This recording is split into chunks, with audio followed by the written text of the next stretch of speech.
Os Nefilins, mistério dos gigantes da Bíblia. Ninguém sabe exatamente quem ou o que eram os Nefilins.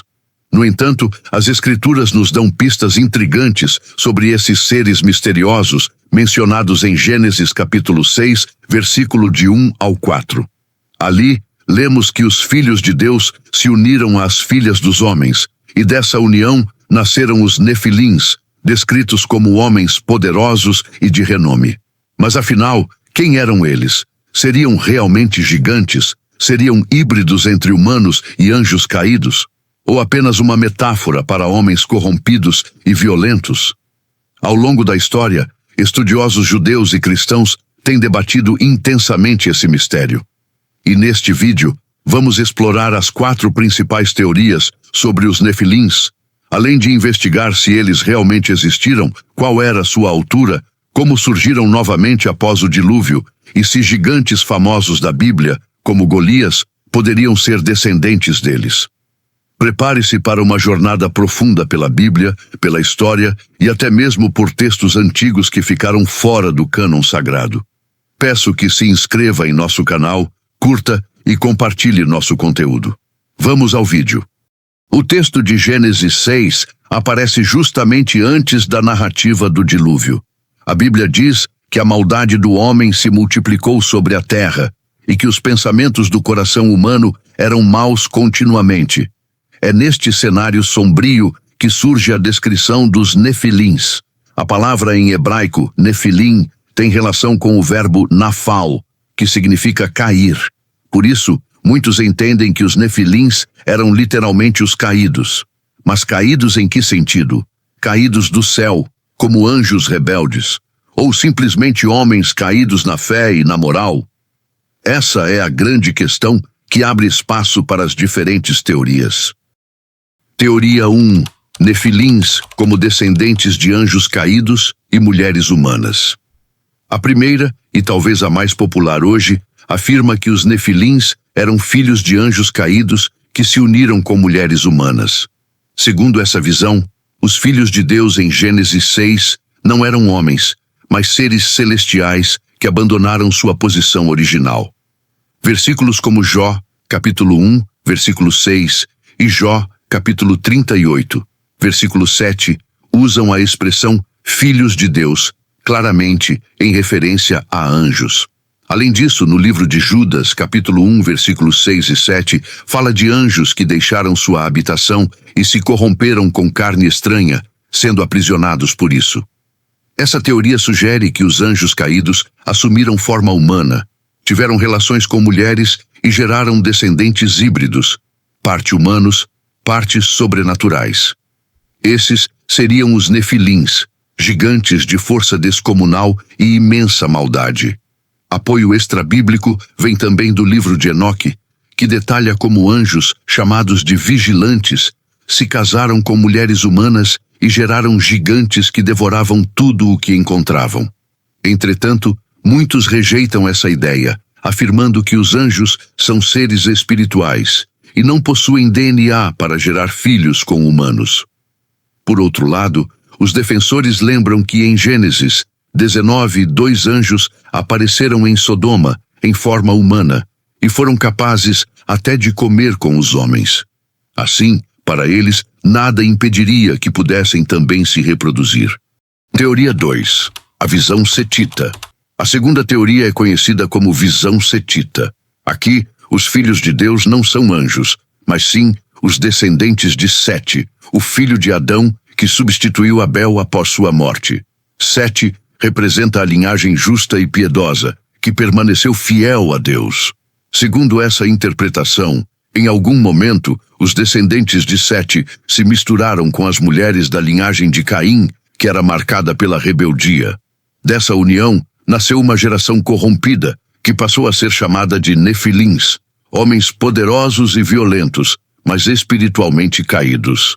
Essa visão foi defendida por grandes nomes da teologia, como Agostinho de Hipona e João Calvino, e ainda hoje é aceita por muitos estudiosos.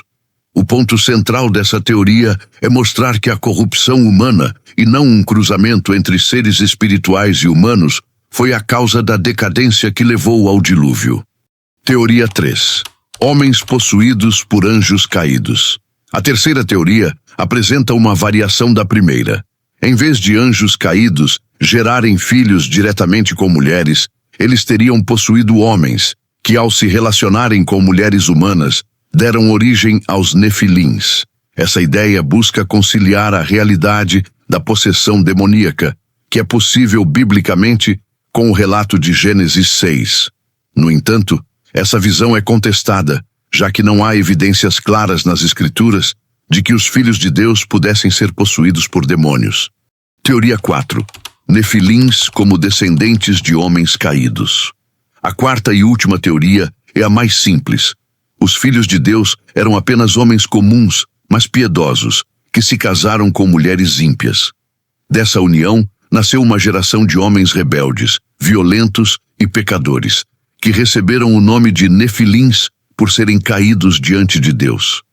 Essa explicação é coerente com a ideia de que, após o dilúvio, os nefilins aparecem novamente em Números, capítulo 13, verso 33, quando os espiões de Israel relatam a presença de gigantes em Canaã. Se eles fossem apenas descendentes de homens, seria natural que ressurgissem após o dilúvio. O mistério dos nefilins após o dilúvio. Aqui surge uma grande pergunta. Se o dilúvio destruiu toda a humanidade, exceto Noé e sua família, como os nefilins aparecem novamente depois? Existem duas explicações principais. A primeira é que anjos caídos voltaram a se unir com mulheres humanas após o dilúvio. E a segunda explicação é que homens piedosos novamente se misturaram com mulheres ímpias, originando outra geração de homens caídos. Essa é uma das maiores discussões entre os estudiosos do tema. Nefilins, Refaíns e Anaquins. Além dos nefilins, a Bíblia menciona outros povos gigantes, como os Refaíns, os Anaquins e os Anzumins.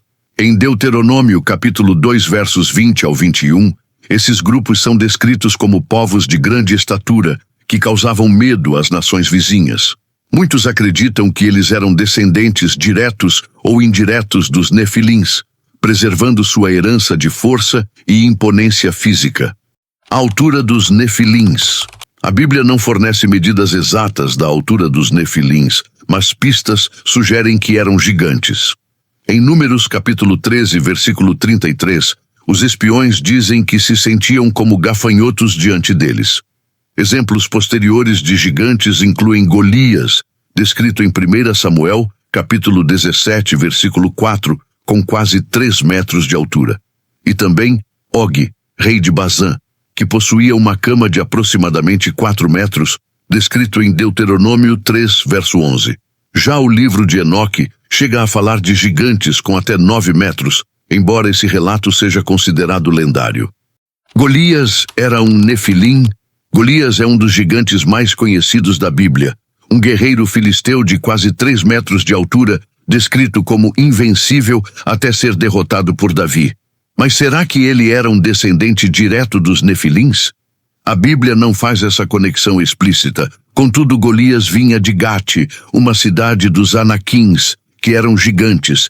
Isso sugere que ele poderia, sim, ter alguma ligação com a linhagem dos antigos nefilins. O mistério dos nefilins permanece até hoje.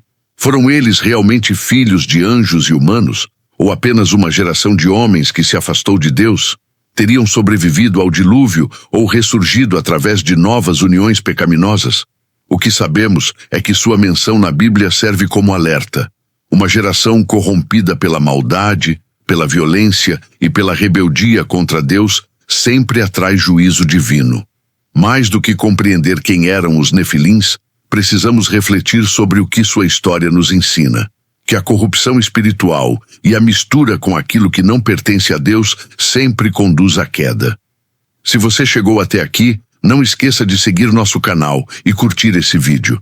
Continue conosco. Aqui vamos desvendar muitos outros mistérios das Escrituras. Obrigado e até o próximo vídeo.